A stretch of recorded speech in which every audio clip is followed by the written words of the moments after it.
Telangana public commission ముందు పోస్టర్లు కలకలం రేపాయి. తెలుగు అకాడమీ పుస్తకాలు పోటీ పరీక్షలకు ప్రామాణికం కాదని, వాటిని ఎవరు కొనొద్దని విజ్ఞప్తి చేస్తూ పోస్టర్లు పేర్కొన్నారు.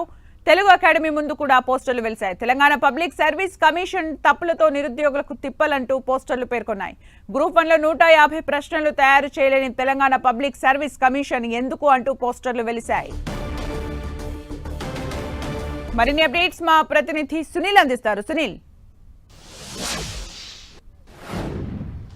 తెలంగాణ పబ్లిక్ సర్వీస్ కమిషన్ ముందు కొన్ని పోస్టర్లు తీవ్ర కలకలం సృష్టిస్తున్నాయని చెప్పవచ్చు. తెలంగాణ పబ్లిక్ సర్వీస్ కమిషన్ విడుదల ఇచ్చినటువంటి కొన్ని పుస్తకాలు నిరుద్యోగులకు ప్రామాణికం కావు, ఇదంతా కూడా పూర్తిగా అవాస్తవం, వాటిని ఎట్టి పరిస్థితుల్లో కొనుగోలు చేయడానికి వీల్లేదంటూ కూడా కొన్ని పోస్టర్లు వెలిశాయి. మరోవైపు తెలంగాణ పబ్లిక్ సర్వీస్ కమిషన్ 150 ప్రశ్నలు కూడా తయారు చేయలేని దుస్థితిలో పబ్లిక్ సర్వీస్ కమిషన్ ఉంది. ఇదంతా కూడా సిగ్గు అంటూ కూడా కొన్ని పోస్టర్లు వెలిశాయి. దీంతో పాటు పబ్లిక్ సర్వీస్ కమిషన్ ముందు కార్యాలయం ఉన్నటువంటి గేట్ ముందు వెలిసినాయి. దాంతో పాటు హైదరాబాద్లో ఉన్నటువంటి మరొక భవనం ముందు కూడా ఈ యొక్క పోస్టర్లు రావడం జరిగింది. అయితే ఎవరు పోస్టర్లు అంటించారు ఏంటి అన్న దానిపై కూడా ఇప్పటికే పబ్లిక్ సర్వీస్ కమిషన్ అధికారులు ఇచ్చిన ఫిర్యాదు మేరకు పోలీసులు కూడా ఎంక్వైరీ కొనసాగిస్తున్నారు. మరోవైపు ఇటీవల కాలంలో గ్రూప్ 1 వివాదానికి సంబంధించిన వివాదం హైకోర్టులో కొనసాగుతూనే ఉంది.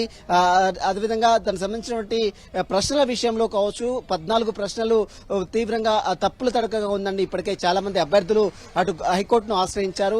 చాలా సంవత్సరాల కాలంలో ఇటీవల కాలంలో ఏ పరీక్షలను నిర్వహించినా కూడా అదంతా కూడా పూర్తిగా తప్పుడు తలకతో పాటు మరోవైపు అటు పూర్తిగా అవాస్తవంగా నిరుద్యోగులతో చెలగాటం ఆడుతుంది పబ్లిక్ సర్వీస్ కమిషన్ అంటూ కూడా కొన్ని పోస్టులు రావడం ప్రస్తుతం అయితే అటు తీవ్ర కలకలం అయితే సృష్టిందని చెప్పవచ్చు. దీనిపై మాత్రం పోలీసులు అయితే ఎవరు అంటించారు ఏంటి అనే దానిపై కూడా ఎంక్వైరీ అయితే కొనసాగుతుంది. Sumitra, thank you Sunil for the updates.